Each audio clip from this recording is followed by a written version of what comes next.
Thanks for downloading this episode from Teachers Talk Radio. You can find the full schedule and listen back to all our shows at ttradio.org. Enjoy the podcast. And welcome to Teachers Talk Radio, the Twilight Show tonight. And working with British Red Cross, we've got a show on conflict, climate change, migration and emergencies, and making sense of that in the classroom. We're going to be talking about the Humanitarian Education Programme, and we're joined by some fantastic guests tonight. We're joined by William Spencer, Grant Hoyle and Rebecca Taylor, all to talk about different aspects of things that teachers can be doing with some of these wonderful resources that have been prepared.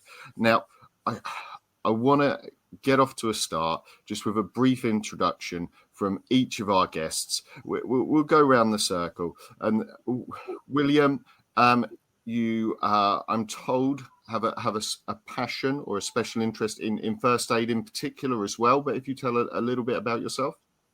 Yeah, wouldn't it be good if everyone knew what to do in a first aid emergency? So my job is looking after our first aid products and our climate education products. So they're two big portfolios.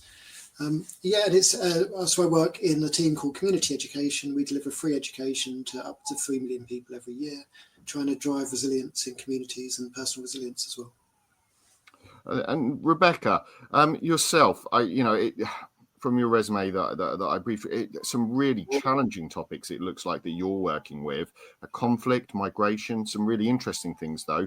How does, what is part of your role then? Yeah, absolutely. Thank you. There's some really big topics in there and ones that we think are really important for young people to learn about. So we want to provide the best sort of CPD and teaching resources we can to help tackle the need in these areas. So it's my responsibility to make sure that we're doing the right things at the right time, and providing the expertise we can from the British Red Cross to really embed the sort of values-based education in those big topics that you mentioned, migration, global conflicts, and also exploring well-being and personal resilience space as well.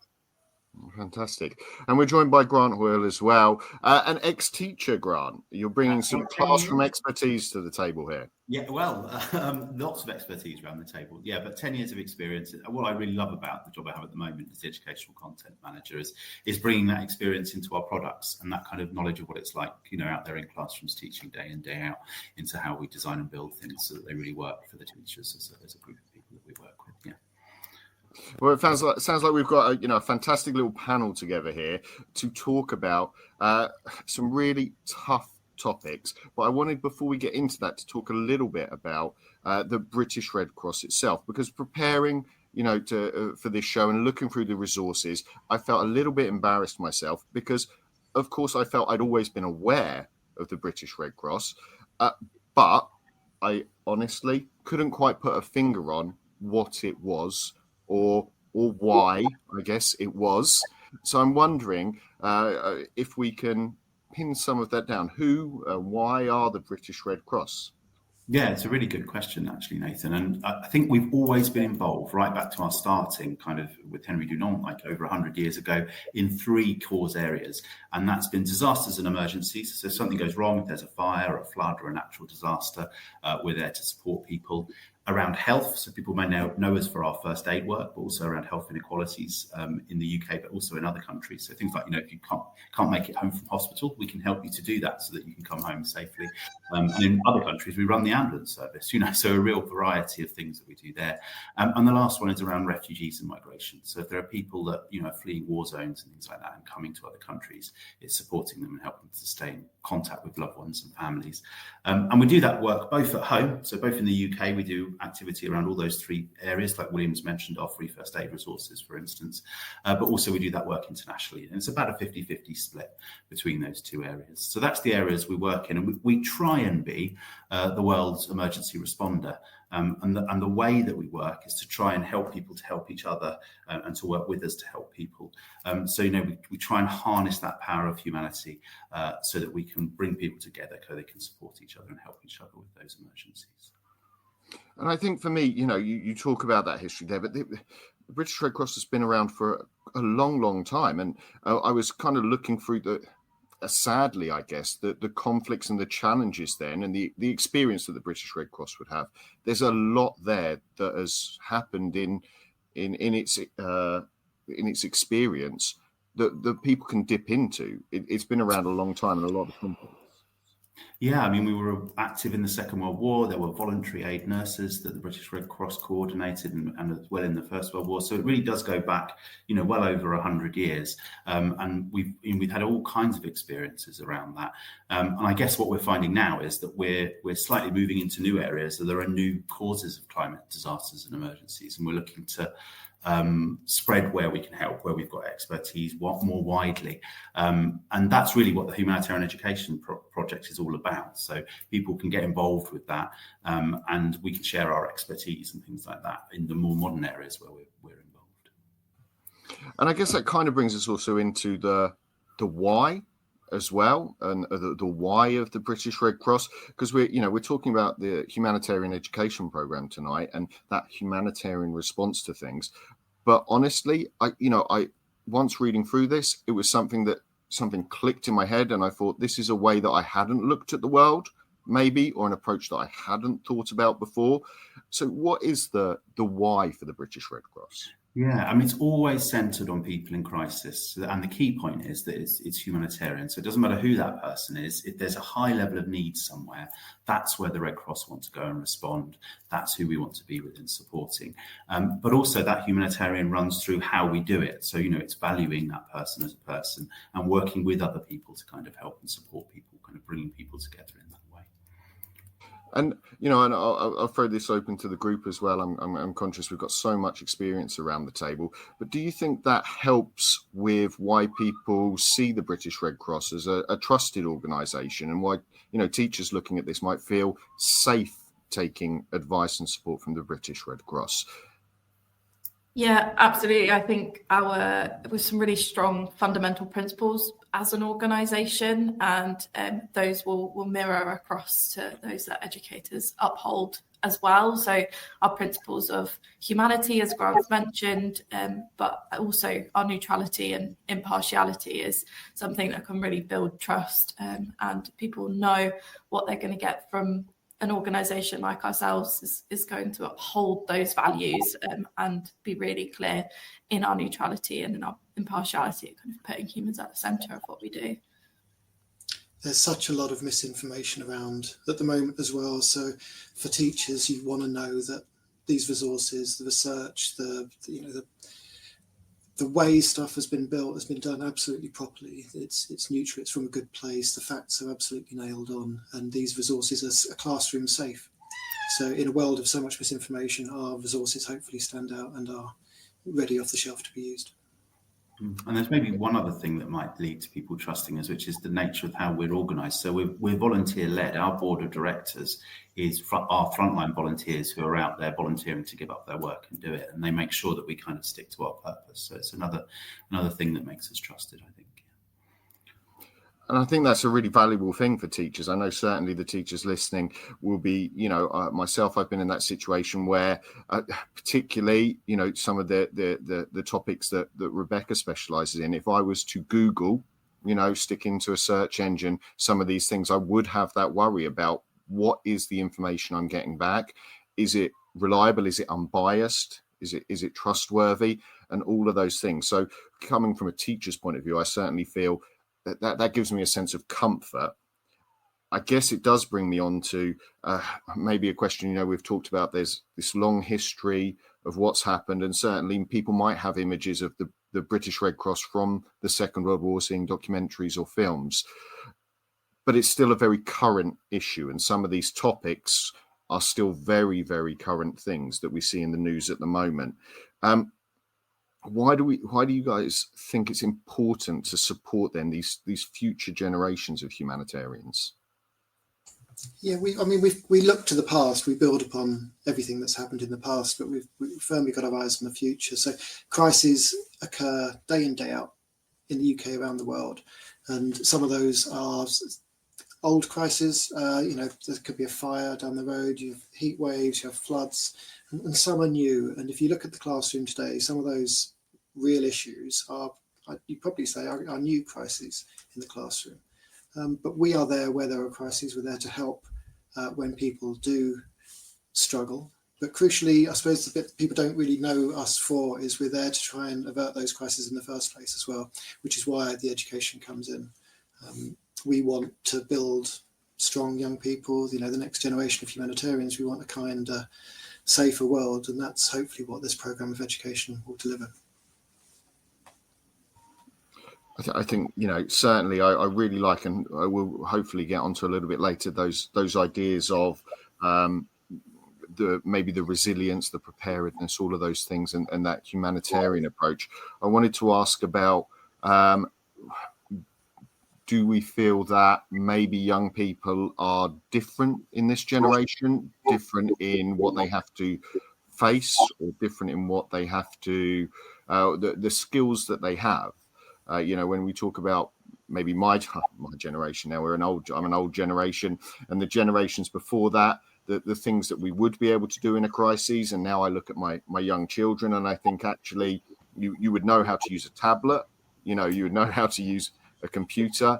Would you be able to help in this situation? Would you be able to help yourself? All of those skills. Has the world changed for young people? Are we in a changing world? Yeah, it's massively different, but the core principles are the same. Being able to reach out, ask for help, ask for support, give support remain the same. But certainly the close the crisis where are absolutely different. I mean, every generation thinks they're different, and they probably are, to be honest. And likewise, as I said, the crises we're seeing in classrooms today are born about by today's issues, so that they require today's solutions. And yes, your team did some really interesting work around that, didn't they? And some research around young people and what the challenges are that they're facing. Yeah, we were really fortunate to work with a group of young people, asking them all about the challenges that they face today, and that's all being built into our Teaching About Resilience course. And it is a changing world, as William said, and as you said, Nathan, but we need to meet the young people where they are, and in those settings and in the contexts that they're in. We've touched on kind of how much information they're exposed to now is tenfold what it may have been in the past. We need to help them to explore that critically and to think about the information that they're receiving in a humanitarian way, and be able to approach that to build their own resilience and the resilience of their communities that they're within as well. Yeah, and I guess it comes back to some of those core principles around, the principles haven't changed. The way we might meet them. I still want the young people I work with, and I still want my own children to be able to lead people, to care for people, to support them, and to face challenges calmly. All of those things I want. It might be different to how my granddad did it in some ways, or how I did it, but certainly I still want those same values and core things to happen. It kind of raises a point for me of where this idea of getting to young people and supporting them really came from. Because there's, before we get onto the details of what's included, because there's so much I want to talk about there as well, but the idea of reaching into schools and starting with young people, how did the humanitarian education program come to be? Yeah, we know that reaching young people and helping them to understand and respond to these challenging topics is so vital and so important, as we've spoken through. And we know as the British Red Cross that we can reach so many more young people by working alongside their educators to ensure that there is this really strong values-based humanitarian education really embedded through the curriculum and throughout a young person's experience, right from school right through to youth groups or more informal settings as well as that as well. So, but we know that these are really challenging, big topics to discuss and to open up these conversations about. So we wanted to provide CPD and resources to make it as easy as possible to do that in a safe and a meaningful way. We know that teachers, of course, are so busy though. So it was balancing that, as I say, making it as easy as possible to access under one really coherent programme of education, hence the creation of a programme of humanitarian education that combines CPD and teaching resources, all for free, all in kind of multiple formats. We spoke with educators about the ways that they'd like to access this learning and access the resources. And ultimately, it's a mixture. It's being flexible. It's being able to pick and mix the bits that are relevant and appropriate to the context that you're working in a whole range of different ways, whether that's online independently or shared space with our kind of expert facilitators in facilitated sessions, and being able to take the programme how you want it, basically. And ultimately, we're looking to build up that confidence, build up the knowledge and the skills required to teach these topics, and take away the fear there might be, the fear of getting it wrong for some of these topics, whether that's the more practical side of things in first aid, or saying the wrong thing when talking about global conflicts or migration and some of those challenging topics. So we want to take that fear away. We want to make it as easy as possible to access all these free materials, whether it's CPD or resources, and make it super easy to work with the young people and be able to hold this discussion. And I think teachers will really appreciate that. I know, looking at it myself and pulling these different strands together was something I was really impressed with. As I say, a light bulb moment for me when I saw them all together. But you've hit so many, my light bulbs were going off as you spoke then about the things that worry me as a teacher and, as a school leader, that we're looking at and going, we would like to get some of these things on the program, but you're right. As a teacher, I would have the fear of, where am I going to get this information?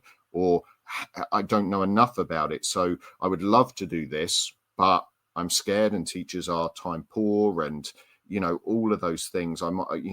So we might never get to it.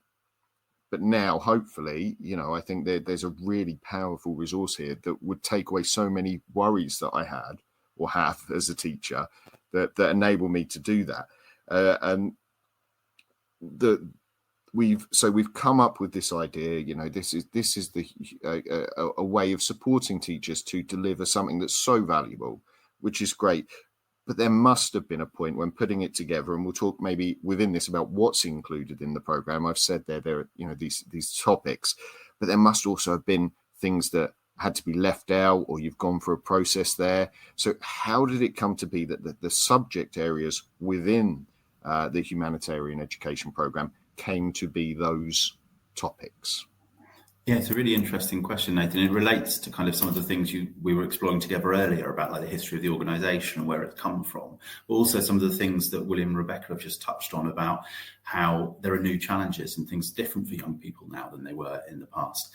So there's a couple of new things that we've put in that the Red Cross hasn't historically been so involved in. So one of the modules is around climate change, and it's really, as William was stressing earlier, it's about actually if there's a disaster or something's going on, or maybe you're feeling anxious about climate change, because we hear that a lot of young people are, then how can you respond to that? What tools can we give you that will help you with that? And a second new topic is around personal resilience, which is very much a buzzword at the moment, but it's not personal resilience as in just buck up and cope with all these things that are happening to you, but it's acknowledging what's going on for young people, and actually they've got a lot more challenges in their lives with the change of kind of media and more digital connectedness, and again giving them some tools and techniques and being able to work with them in a way that helps them to feel safe and able to talk about and share some of those things. And then the second way we had to choose things was things where we had expertise. So obviously we have developed expertise in climate change and in resilience, but we've always had expertise coming right back to those three cause areas in health and first aid. So that's absolutely one of our modules that we chose to do, because we really wanted to share that knowledge and expertise that teachers will benefit from and will value. Because I know, as a teacher, one thing you really want to do is know what you're talking about when you stand up in front of the young people. It's probably the first thing you're concerned about. But also in conflict and international humanitarian law, where we have an obligation actually to share things about that, so that we can probably think of conflicts going on in the world at the moment where things haven't perhaps been as they should have been. And it's really important that we get that message out there and we develop that with our young people, that they understand them. And the last area where we can share expertise is our work around migration and refugees, and people who've come here from other countries fleeing persecution or problems there. And what's really unique about some of that work is we can bring the voices of those people into what we're doing. So it's not us speaking on behalf of people, but it's us sharing their experiences and their voices. And I think Rebecca's got a lovely story, maybe when we get to the migration one, that she'll want to share with us later about how some of that work's gone. So that's really why we've picked those areas. They're things where we can see a developing need out there that we need to meet for young people and with young people. And we've got some expertise that we can share with you. And perhaps the last thing to say is that the expertise isn't just the subject matter knowledge. It's also that we thought about how might you approach this as a teacher? What might your educational approach be? Given these topics, what might be a good way into it? What might be a good way of teaching that? So that's the last thing that we really hope we can leave with the teachers that engage with the programme and help them to benefit their young people. I think, and this is a credit to the program that's been put together here, is that I read it, and I myself am a geography teacher at heart, but I did other things, and actually, I've taught other humanity subjects. I kind of now want to start describing myself as a humanitarian subject specialist, and looking at it now, I kind of have in my head that I can't believe this subject didn't exist before as a subject itself. In that idea of, we do a humanitarian unit of work, or we do those things in the same way we do history, or the same way we do RS.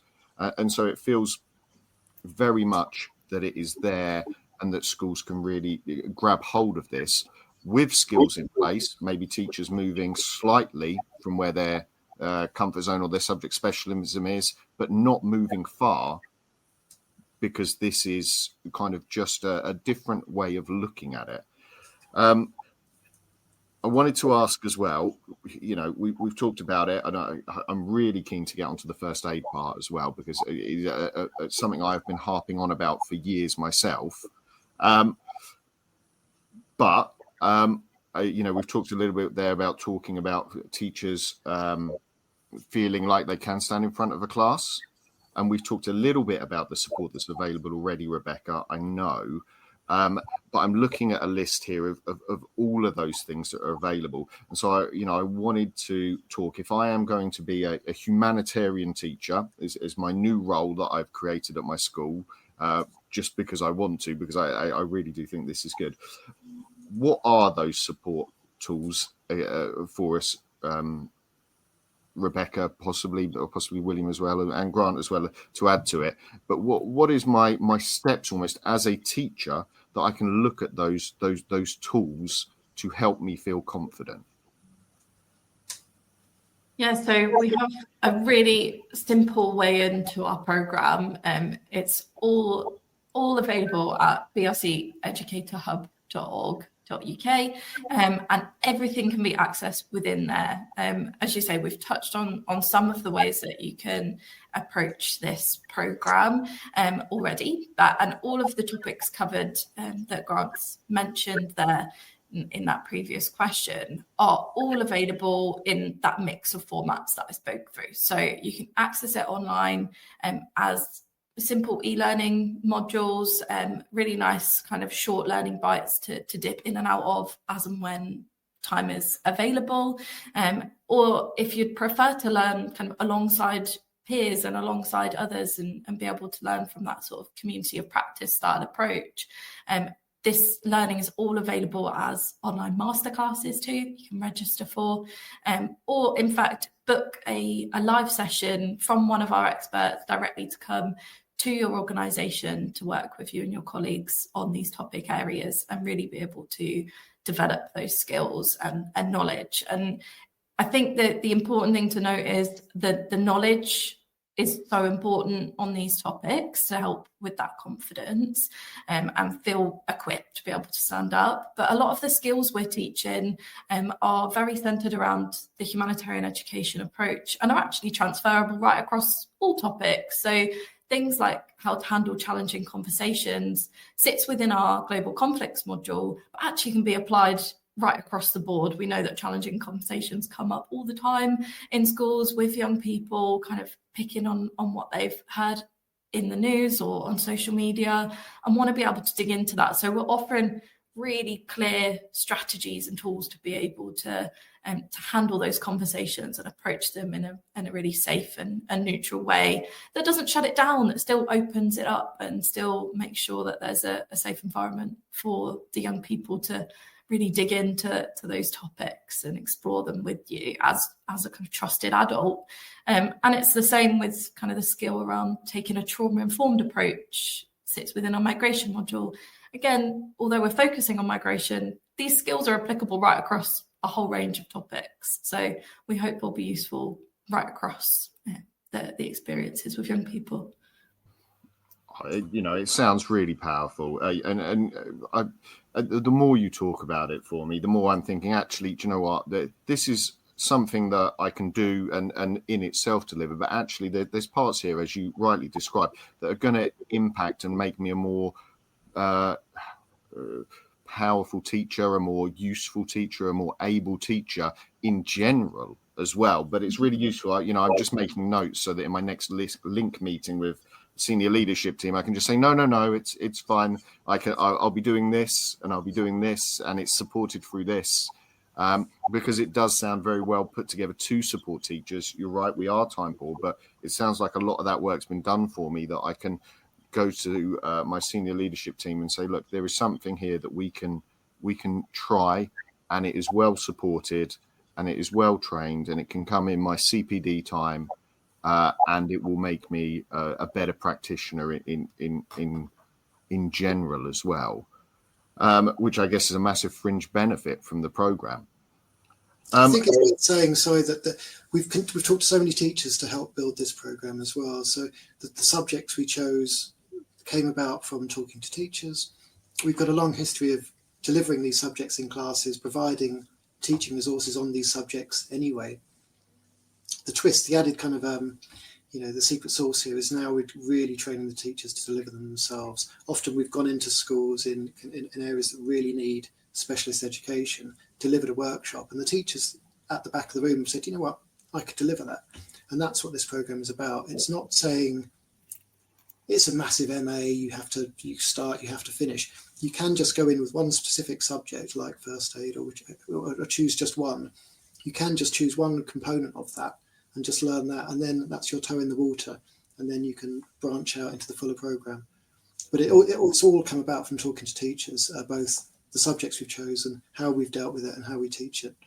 I think that's a really important point, William, about that scale of engagement that you can have. So it might be you just think, I just want to learn how to talk about conflict. And you could come along and you could do one section of one module, and you could think, right, I've got that little tool in my toolbox now as a teacher. I can go and use that the next time something contentious comes up in the classroom.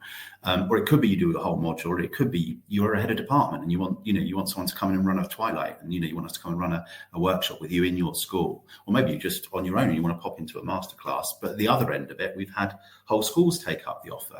And we've gone and we've done training for a whole group of teachers in that school. At AQA, we work with the UK's largest teacher network to shape the future of assessment. With teachers for students, we ask questions today that matter tomorrow. Teachers, have you heard of Bet UK 2026? It's the world's biggest education and technology event, and it's completely free for educators. From keynote speakers and panel sessions to CPD accredited workshops and networking, Bet UK 2026 is where educators from across the globe come together to share ideas, spark inspiration, and find solutions that fuel our mission to drive better education globally. Get your free ticket today at betshow.com. This show is brought to you in partnership with John Catt Educational, publishers of professional development books and resources that support great teaching and learning in schools around the world. Don't miss out. Level up your professional development today and visit johncattbookshop.com to explore the full range of titles. I really like that. I think, if I was a senior leader listening now, and I was thinking there are options here that can really support what my school development goals are. And that I can be bespoke in a way, and it's flexible enough where it needs to be, but also very supportive at the same time. I wanted to delve into some of those topics a little bit more detailed, and we are going to start with probably one of those biggest. Actually, all of these topics are big in their own way, but maybe one of the ones that, as a teacher, I would feel some of the most fear about presenting in the right way, and that's the conflict and war element of it, Rebecca, and helping students understand global conflicts, their human impact. I imagine there'll be some history teachers maybe who are more comfortable in this or really keen to hear the approach to delivering that and where it takes the young people and their understanding. So how do we explore this element, Rebecca, and where does it take us and align with the curriculum? Yeah, our teaching about war and conflict course is, of course, one of my favourites. But I think your fear there, Nathan, is totally valid to be able to feel a little bit nervous around approaching it. But we're providing the skills, as I say, to give a really clear 5-step strategy to handling these challenging conversations, really starting with acknowledging the feelings that young people will be having around these topics and validating those emotions, right through to learning together and really opening that discussion up with your young people.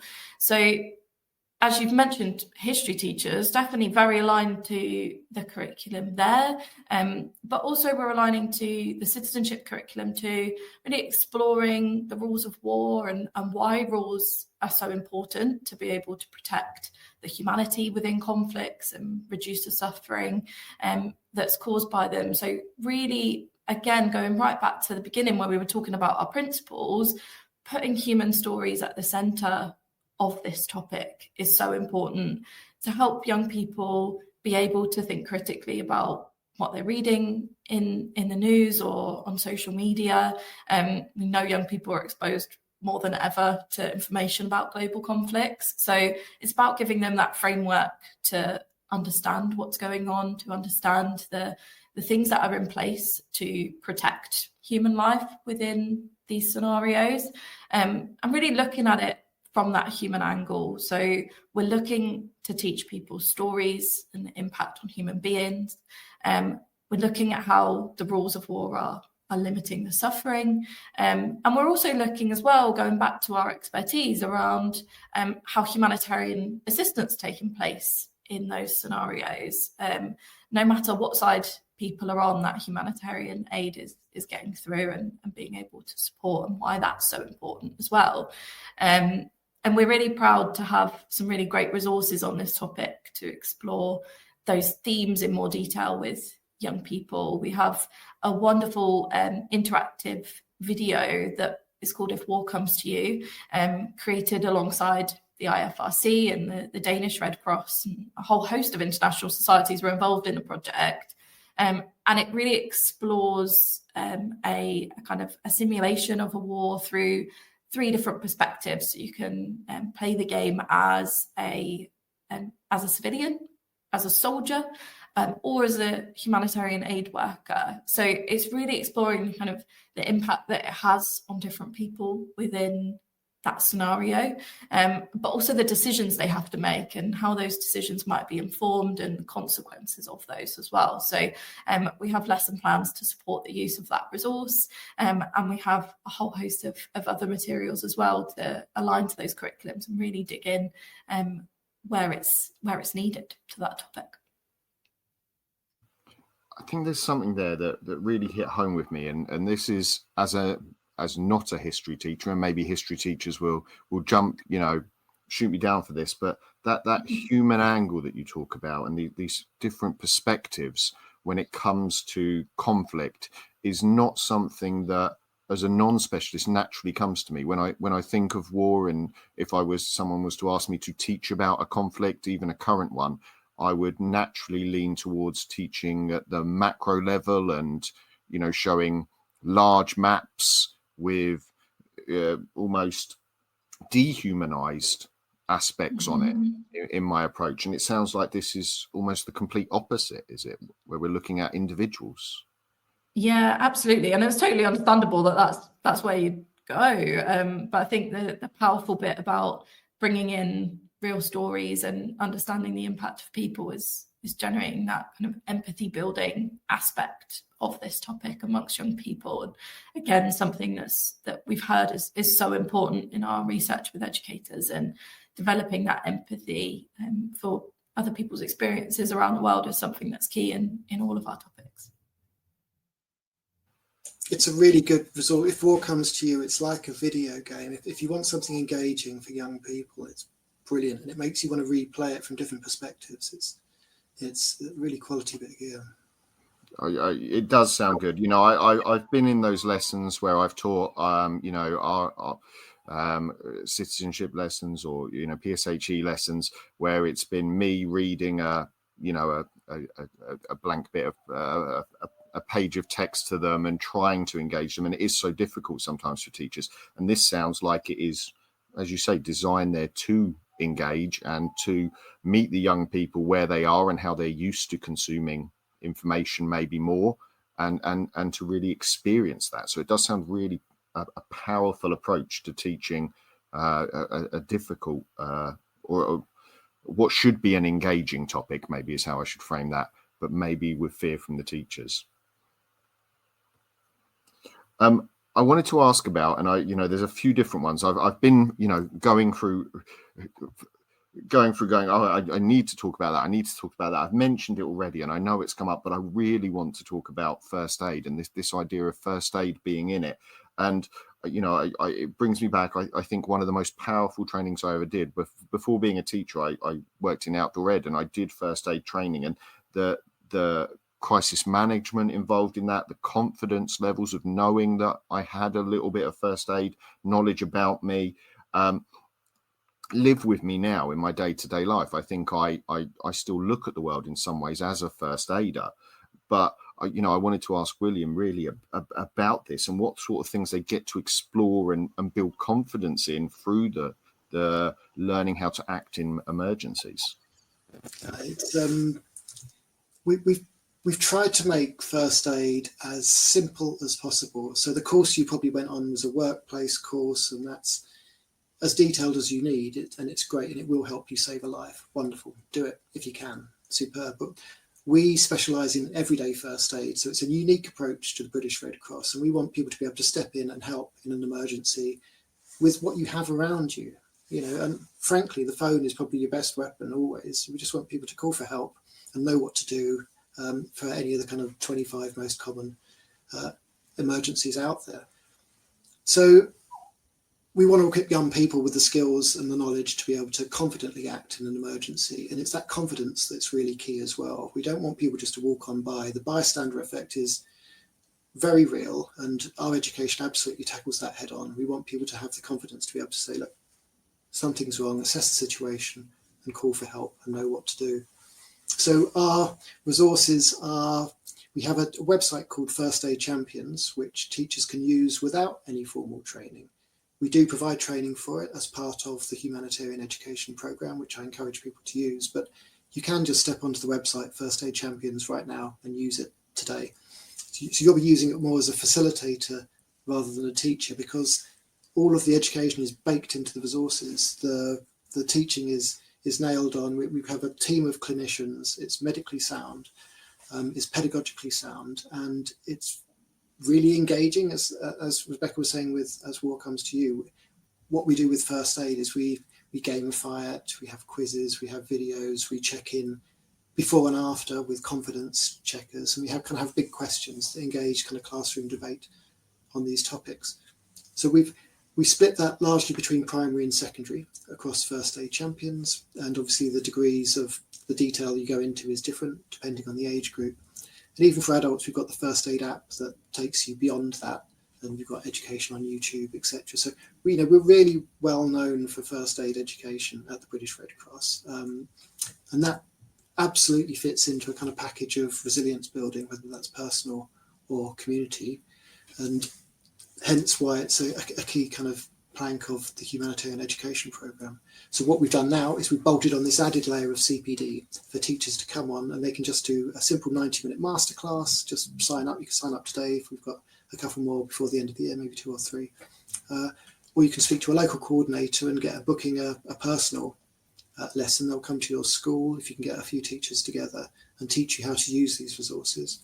Or you can just simply do an e-learning now. You can just go online to the brceducatorhub.org and take 2 modules, just 2 modules, and by the end of it, you'll get a certificate and be able to confidently teach first aid using the British Red Cross resources.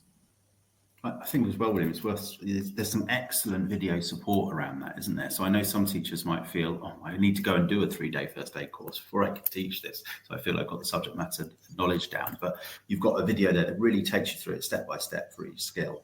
And you've also highlighted how, there's some really lovely practical active learning activities there where the young people can practice and have a go, and you can get them up and practicing, which can be a really nice change for young people who might be doing a lot of kind of cognitive work all day. To do some practical learning can be a really lovely kind of bit of variety for them in what they're doing. Yeah. We fought for years to get first aid on the curriculum, and it's piecemeal across the 4 nations, but and we're seeing it being adopted, and we still go in and teach first aid in schools, but increasingly we want teachers to be able to deliver this themselves, not just in lessons, but in assemblies and after school clubs, wherever they can fit it in, because you can, for 5 minutes, you can teach a life-saving skill. And wouldn't it be great if every young person knew how to save a life? And that's everything from choking right through to chest compressions. I could stand on a pedestal and talk about first aid for ages. It's something that I've always had on my wish list as a teacher, and looking at the provision that we were, mapping out as far as a curriculum goes for young people. And never had I found a way before to fit it in that was engaging, as you say, and was pitched at the right level for the young people. I love this idea of everyday first aid and then what they can do.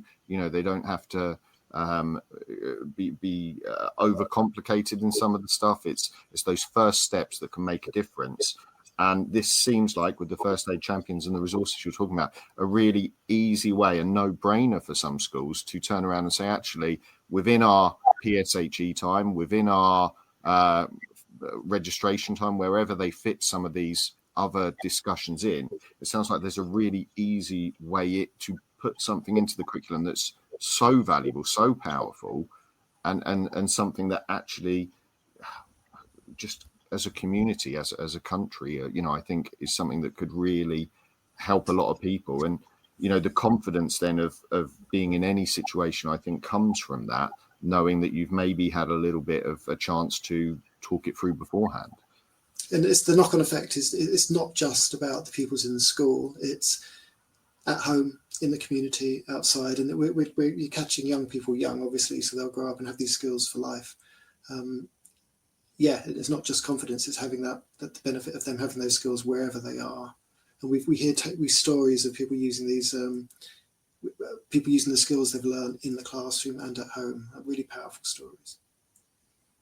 Yeah, I suppose the other thing is we when we say we simplify the first aid steps, we boil it down to just like the one key action that you need to take, for bleeding, put pressure on the wound. We really make it as simple as possible and memorable.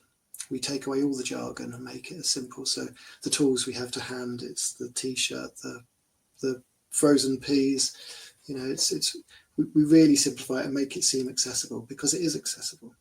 When something happens, you only have what's to hand. You don't necessarily have a first aid kit. We want people to be able to use what they have to hand. Yeah, and I think that it's such an interesting part, a part that I would hazard a guess that there is many people on senior leadership teams or teachers listening to us now who have rolled around this idea in their head before, have talked about it, have added it to a to-do list or to a plan, have said this is something we'd like to get to, and have never quite got there before. And here it feels like there's something that actually some teachers could possibly even put in this year, into their curriculum. They could tell their teachers now to do the course. 90 minutes later, they'd have a certificate and they could be teaching tomorrow. Yeah, and that feels so powerful. As I say, there's so many things about the program, the topics, all of those things, but this support for teachers and the immediacy of some of the training and the resources that you talk about. There is a chance here, if you're listening, SLT, I'll speak to some of mine tomorrow. But there is something that we can put on our school development plan. We can take some training for teachers, but also we can change some young people's lives and have an impact quite quickly and in important areas, with very little drain on our resources or our time. It feels very, very good for that. Yeah, first aid. As I say, I could talk about first aid. Like, as soon as people get me started on lifeguards and things like that, and it's a whole nother thing for me about that. We should be doing more for our young people to be able to be confident. Right, sorry. Pedestal off, onto maybe a slightly different pedestal.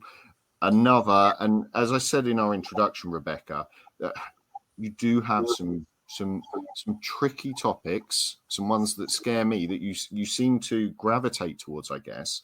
And one of them, even as a geography teacher, in the very current world we're in, is migration. And I, at university, and this was admittedly 25 years ago, did a lot of work on migration, and we talked about migration, but it feels like if I was to go back and look at that now, the way we were talking about migration maybe 25 years ago is not maybe how I feel confident talking in the classroom at the moment, that it would be meeting current questions from young people or their current needs of what they need to understand. And so we have a unit here on the topic of migration. And I know you talked about previously this idea of a human angle. When I was at university, I was talking about big maps of migration movements and things like that. I'd love to hear a little bit about the approach from the humanitarian education problem through the British program, through the Red Cross, about how what its take on migration is, how that works. Yeah, absolutely. I feel I should say I'm a previous geographer too, so the love of maps is shared and is not going anywhere. But you're absolutely right that bringing the people's stories into this is the most important part of this discussion. And we're really proud to have worked alongside the Voices Network to co-produce this course on teaching about migration.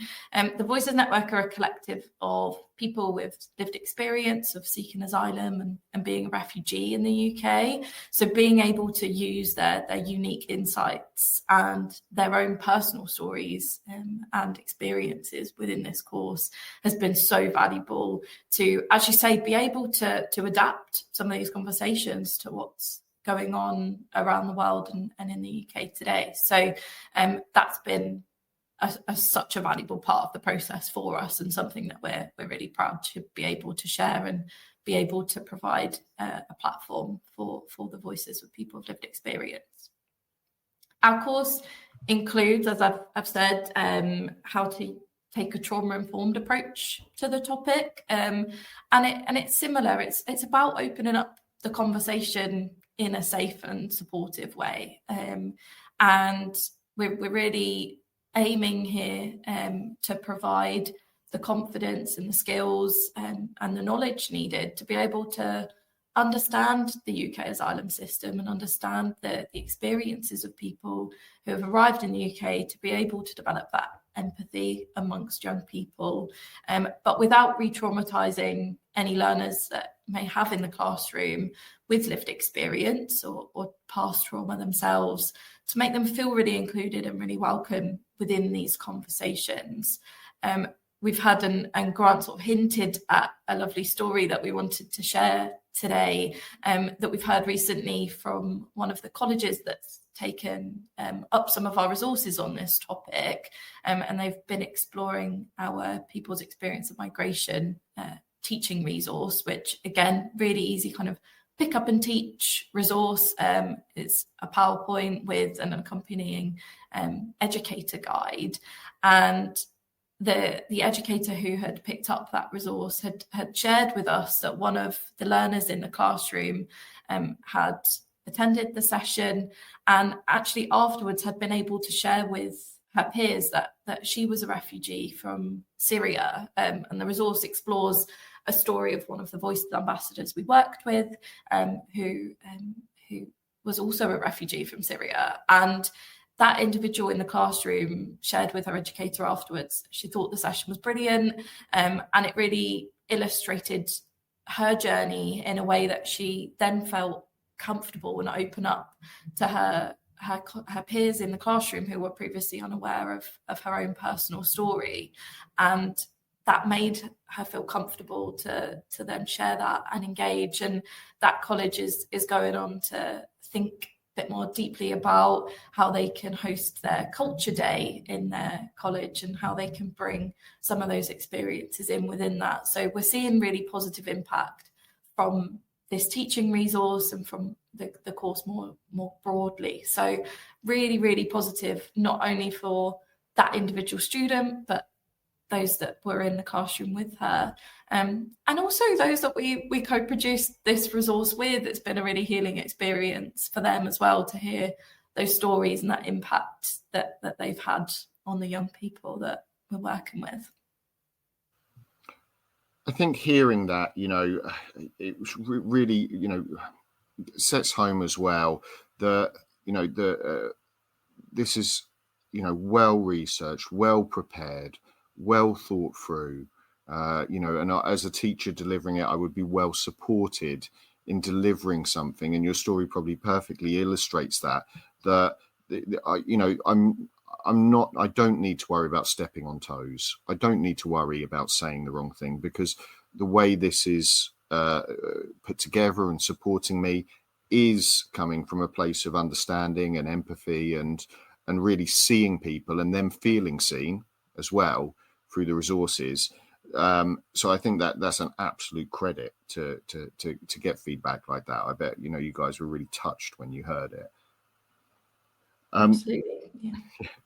I wanted again to ask, and as I say, we skate through these topics, but there are so many that I wanted to touch on just that are really interesting, because this one, I guess, is another hot topic, maybe is another topic that people will maybe have a few worries about where to get their information from on, and that's climate adaptation. And to you, William, specifically, I guess, is, when we talk about this, again, this has made me think about so many things. I always thought about this at a macro level. When are we talking about communities here? Are we talking about the changes that could affect them? Is it again part of this overarching approach to build empathy and understanding, and what can be done to support? Yes. For too long, climate change has been the preserve of kind of science or geography. And what we found out through talking to teachers, going to flood affected areas, talking to people who've been affected through their mental health with climate anxiety, we've created this new programme of education around climate change, which is truly holistic and touches upon every part of the young person. So it really does looks at the societal impact, it looks at the effect on the body, the mind, and of course there is the science too. So, for example, there's a case study where a school was affected by a flood. Not only do we look at, of course they had the warnings, how it impacted that particular town, but the lasting legacy, the pupils that won't go back to that school, they've been dispersed, there's climate migration as well. And we look at it in I hope a very different way to a lot of the materials out there, in that, of course, we're kind, we approach it from the human story behind these emergencies, but also we give hope. We show what can be done, not just to kind of shore up defences, but the small actions that you can take to increase your confidence, to give you some kind of sense that there is a positive future. Because too often the talk about climate change is the world's about to pop. The truth is there are small actions you can take that will help you, that will help your family, those in need around you and the communities you live in. So we launched a couple of years ago a huge teaching resource called Weather Together. and that touches upon flooding, so knowing your risks, how to prepare for a flood, what to do after a flood, and who to help, how to help, and those small actions. We also touch upon heat waves, how to recognise the difference between everything from kind of being dehydrated right through to heat exhaustion and heat stroke. And again, there's a crossover obviously with first aid at that point. And then, of course, there's the mental health implications as well, this overarching sense of doom and gloom in the face of a changing world. So we teach people how to recognise climate anxiety, but I suppose how to deal with it as well. And what we found is it's the small actions. So all of our education is kind of really baked in a kind of nice conversational style with games and activities, but always leading people to, at the end, take some kind of positive action for themselves or the community. So it's called Weather Together. It's largely pitched at secondary, but does work for kind of older primary. And we have other resources for primary schools as well. And again, the new thing that we've baked on top now is this CPD package, just to teach people how to teach it. And it's not just the young people that suffer from climate anxiety. The teachers themselves in that flood hit town, they're acting as caretakers and therapists for a whole town in a sense. So they too need help navigating some of these issues, and we hope these resources will in part help them. So again, it's all been born of real world situations. We have a strong history of responding to crises. More and more the crises that we respond to are brought about through climate change. And so we're using those examples from kind of the immediate response to a crisis to weave into an education to try and avert some of these crises in the future.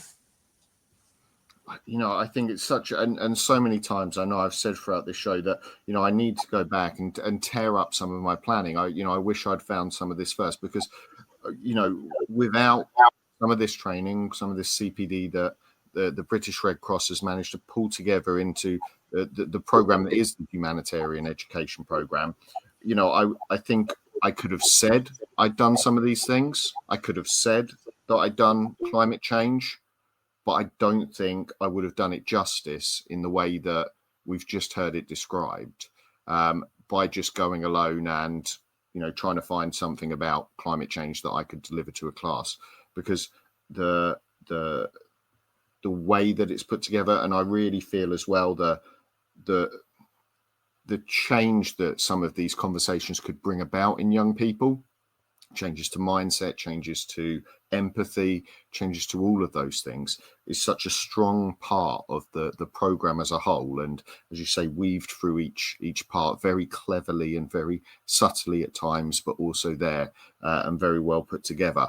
I'm conscious that there will be people like myself listening, and I know we had a little bit earlier about where people could reach out to, where people could get some of this information. So it would be remiss of us not to flag up, where to go next. Obviously for myself, it will be taking some of this stuff to my SLT tomorrow, knocking on the door and saying, look, can we, there is something here that we need to listen to.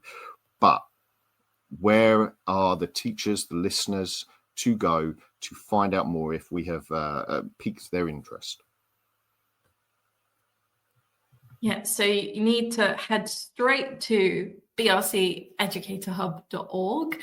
You can sign up for a free account and access all of what we've spoken about completely for free. So sign up, enroll on the courses that sound most interesting and relevant to you, and dip in as you'd like, whether that's online, take the e-learning modules, booking onto a masterclass, or contacting us to get a facilitated live session for your organisation.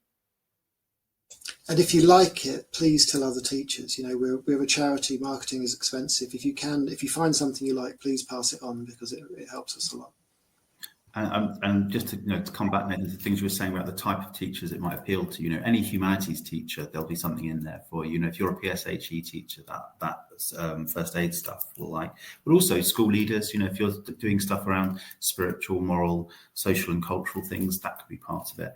And pastoral teams as well. If you've got migrants coming into your school and you want a nice welcoming reception for them and to avoid any problems around that, could be really helpful. But we'd love it if you joined us in making the next generation of humanitarian educators. I have to say, from the moment I started reading the information, I was sold.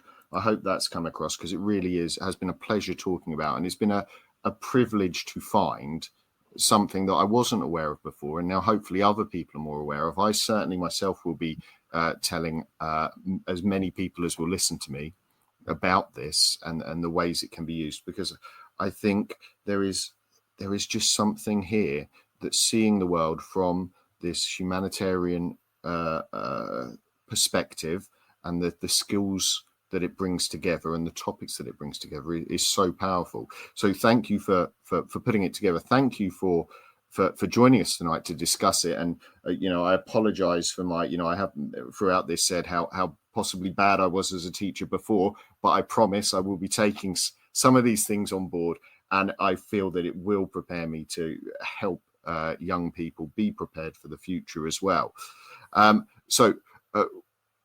We will hopefully see many people at the BRC Educator Hub logging on, sharing. If you do, and you're one of our Teachers Talk Radio listeners, feel free to tweet us or to follow us on Instagram, on TikTok, wherever it is that you share your thoughts. Share it with us, because I personally would love to hear, and I'm sure many other teachers would love to hear, some of the things that you do with this going forward. And don't forget to tag us in at TT Radio. Thank you guys for sharing this evening. Thanks so much for having us. Thank you so much for having us. An absolute pleasure. And I will say good night from us here at Teachers Talk Radio, and we'll see you soon.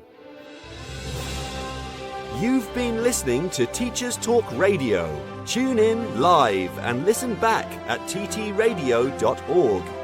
We look forward to hearing from you next time on Teachers Talk Radio.